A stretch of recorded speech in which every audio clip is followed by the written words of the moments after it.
సంజయుడు ధృతరాష్ట్రుడికి ఇలా చెప్పాడు, ఓ మహారాజా, అలా సాత్యకి, ద్రోణుణ్ణి, కృతవర్మను మొదలైన వీరులందరినీ జయించాడు. చిరునవ్వు నవ్వుతూ సారథితో ఇలా అన్నాడు, నిమిత్తమాత్రం వయమధ్యసూత, నిమిత్తమాత్రం వయమధ్యసూత, దగ్ధారహ్య కేశవ పాల్గుణాభ్యాం, హతాన్నిఘన్మేక నరర్షభేణ, వయం సురేశాత్మ సముద్భవేన, వయం సురేశాత్మ సముద్భవేన. ఓ సూత, మనము నిమిత్త మాత్రం. నిజానికి కృష్ణార్జునులే శత్రువులను చంపారు. ఇంద్రుడి కొడుకు నరశ్రేష్ఠుడైన అర్జునుడు చంపిన వారినే మనం చంపాము. ఇందులో మన గొప్పేమి లేదు అంటూ నీ సేనపై బాణాలను కురిపించాడు. వేగంగా కౌరవ సేనపైకి దాడి చేశాడు. సాత్యకి తెల్లని గుర్రాలతో నీ సైన్యంలోకి చొచ్చుకొని పోయాడు. ఆ సాత్యకిని చూసి నీ వారు ఎవరూ అడ్డగించలేకపోయారు. అప్పుడు సుదర్శనుడు ఎంతో బలవంతంగా సాత్వికిని అడ్డగించాడు. వారిద్దరి మధ్య దారుణమైన యుద్ధం జరిగింది. సాత్వికి పదునైన బాణాన్ని ప్రయోగించి సుదర్శనుడి తలను త్రెంపేశాడు. అది పూర్వం ఇంద్రుడు బలాసురుడి తలను ఖండించినట్లుగా ఉంది. అలా సాత్వికి సుదర్శనుని యుద్ధంలో చంపి ఎంతో ఆనందించాడు. తన బాణాలతో నీ సేనను అడ్డగిస్తూ అందరినీ ఆశ్చర్యం కలిగిస్తూ తన రథంపై అర్జునుడు వెళ్ళిన దారిలోనే వెళ్ళసాగాడు. కంటికి కనిపించిన శత్రువులను బాణాలతో చంపేస్తున్నాడు. అలా సాత్వికి గొప్ప పరాక్రమాన్ని ప్రదర్శించాడు. ఆ పరాక్రమాన్ని చూసి అక్కడ ఉన్న నీ యోధులు అందరూ సాత్వికిని పొగిడారు అన్నాడు సంజయుడు. శ్రీకృష్ణాయ పరమాత్మనే 119వ అధ్యాయం.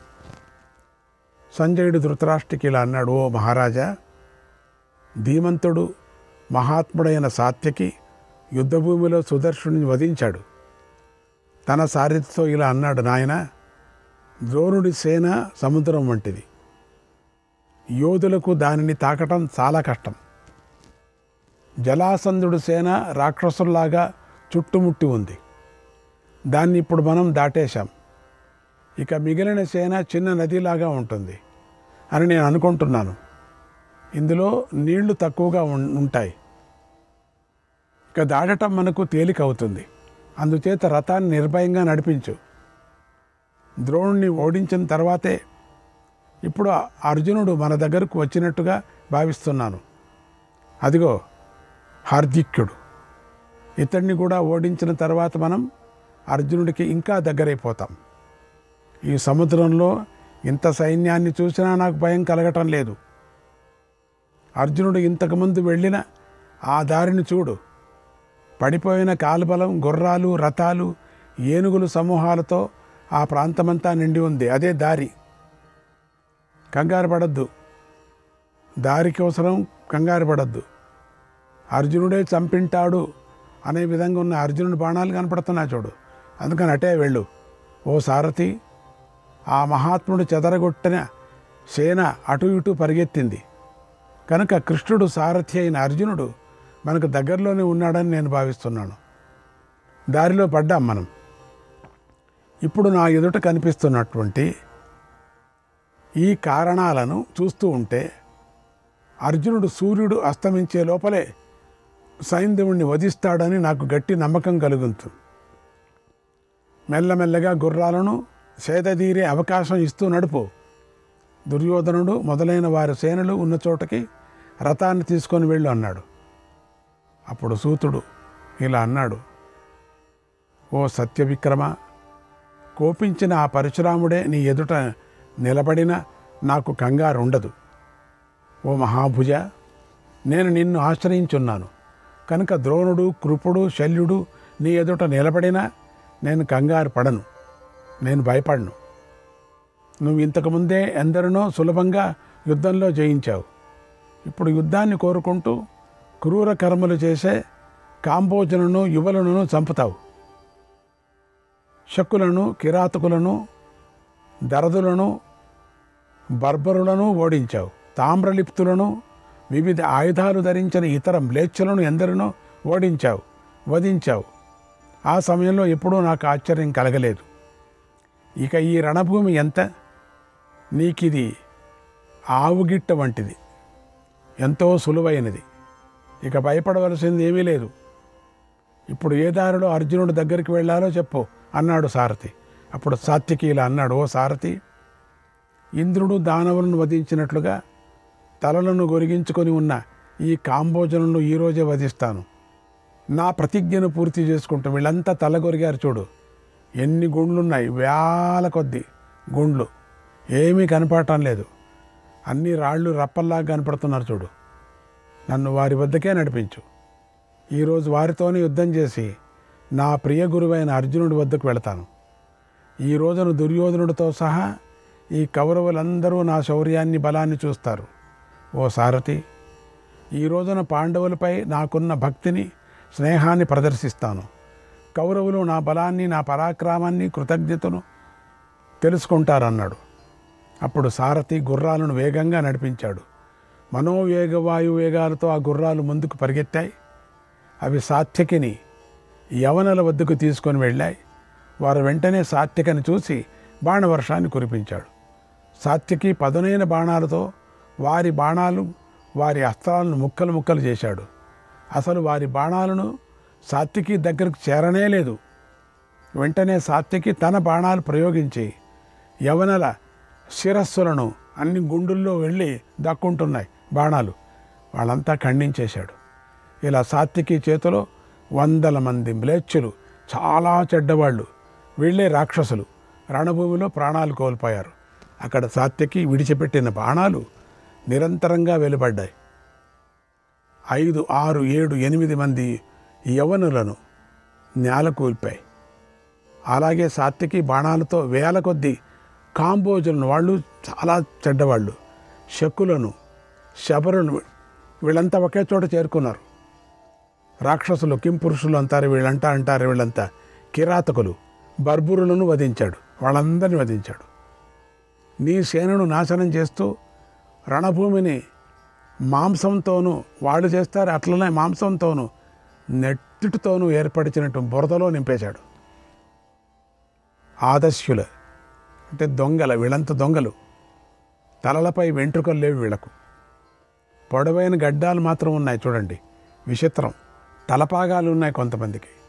వాటితో కూడిన ఆ తలలు నేల కూలిపోయాయి. అప్పుడు అది రెక్కలు లేని పక్షులతో నిన్నట్టుగా ఉందట. కొందరు యవనులు మాత్రమే మిగిలారు. వారు తమ ప్రాణాలు నిలుపుకొని ఇబ్బందితో పడ్డారు. అలా సాత్వికి యవనులందరినీ ఒకటే పారి చేయించాడు. వాళ్ళు మాటిమాటికి బయటకు వచ్చేది వాళ్ళందరినీ చంపేశారు. వారు తమ గుర్రాలను తమ మడమలతోనూ కొరడాలతోనూ కొడుతూ ఎంతో భయంతో అన్ని వైపులకు పారిపోయారు. వాళ్ళంతా పాపం వాళ్ళు పరిగెత్తారు. అలా జయించరాని కాంబోజ సైన్యాన్ని, యవన మహాసేనను సాత్వికి జయించాడు.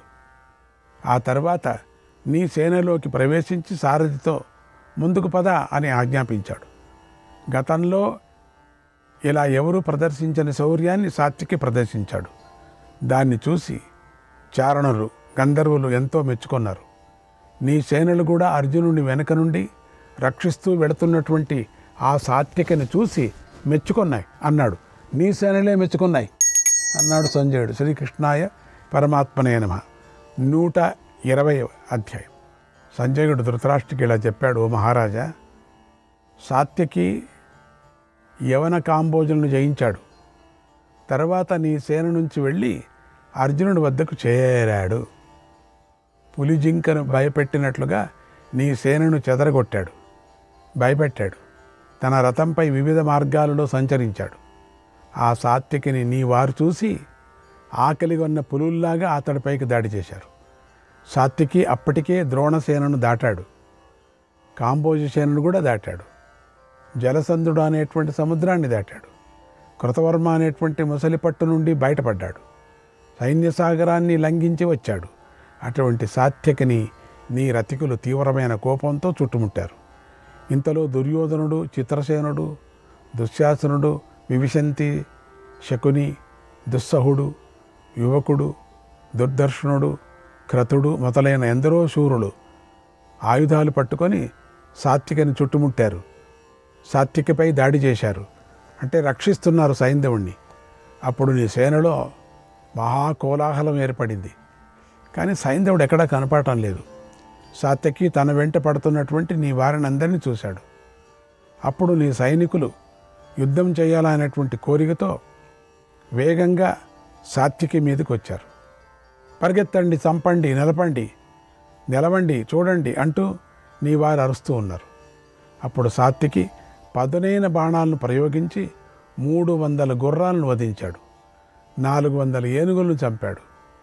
అప్పుడు నీ వారిని సాత్వికి మధ్య దేవాసుర సంగ్రామంలాగా భీకరమైన యుద్ధం జరిగింది. ఆ యుద్ధంలో ఎంతో జన వినాశనం జరిగింది. ఓ మహారాజా, అక్కడ ఒక మహా ఆశ్చర్యాన్ని కలిగించే సన్నివేశం జరిగింది. దాన్ని నేను చూశాను.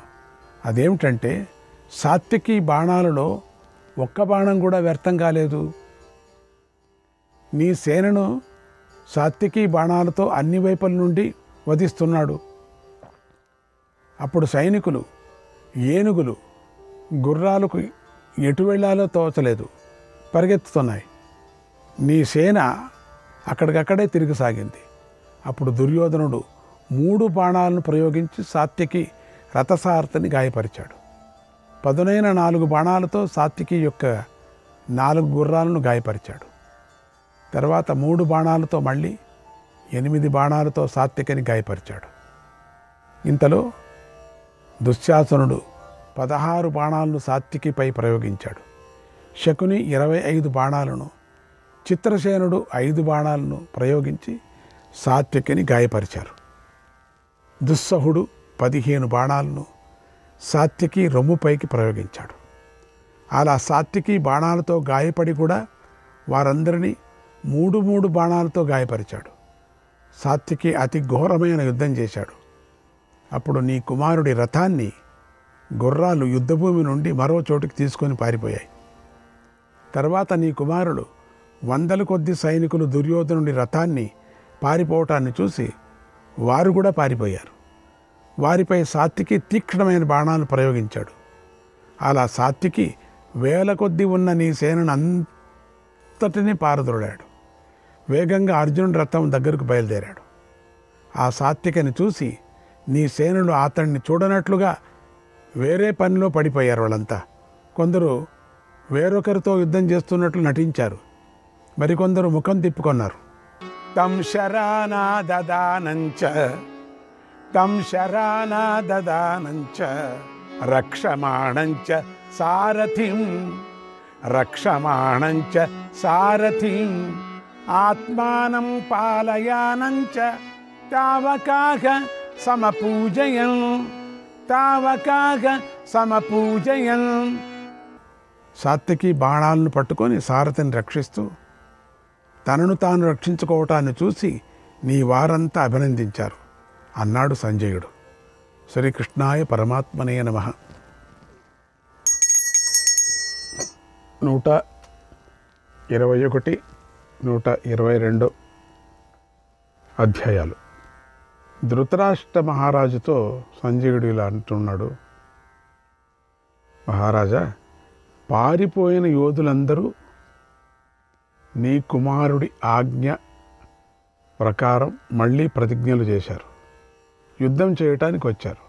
1000 మంది పర్వతీయ శూరులు రాళ్లతో సాత్వికని ఎదిరించారు. అందుకని రాళ్ళు తీసుకొచ్చారు అటు వీళ్ళు. రాళ్ళు రప్పలతో యుద్ధం. అప్పుడు వారి మధ్య అతి ఘోరమైన యుద్ధం జరిగింది. సాత్వికి వారందరినీ తన పదునైన బాణాలతో చంపేశాడు. అంతే, అయిపోయింది వాళ్ళ కథ. నీ సేనకు సాత్వికి వివిధ రథికులందరినీ సంహరిస్తూ కనిపించాడు. నీ సేనలు సాత్వికి రథాన్ని విడిచిపెట్టి దుశ్శాసనుడితో సహా ద్రోణసేన వైపుకు పరుగు తీశాయి, ద్రోణుని రక్షించుకోవటానికి. అప్పుడు ద్రోణుడు తన సమీపంలోనే తిరుగుతున్న దుశ్శాసనుడి రథాన్ని చూసి అతనికి ధైర్యం నింపి మళ్ళీ యుద్ధానికి పంపాడు. ఇట్లా 1000 కొద్ది జరుగుతూనే ఉందిలేమో. పరిగెత్తిపోవటం మళ్ళీ రావటం. ఇట్లా ఉంటే ఎక్కడండి యుద్ధం అయిపోయేది? ఇది ఎప్పటికీ కాదు. దుశ్శాసనుడు మ్లేచ్ఛ సేనతో కలిసి రణభూమిలో సాత్వికిని సమీపించి యుద్ధానికి సిద్ధమయ్యాడు.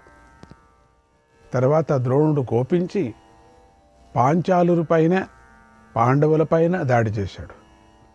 ద్రోణుడి పాంచాల రాకుమారుడైన వీరకేతు ఎదిరించాడు. ద్రోణుడు సూర్యుడితో సమానమైనది, అగ్నితో సమానమైనది. ఆయన ఒక బాణాన్ని సంధించి వీరకేతుడిపైకి ప్రయోగించాడు. ఆ బాణం వెలిగిపోతూ పాంచాల రాకుమారుడైన వీరకేతువును చీల్చివేసింది. రక్తంతో తడిసి నేలకూలింది.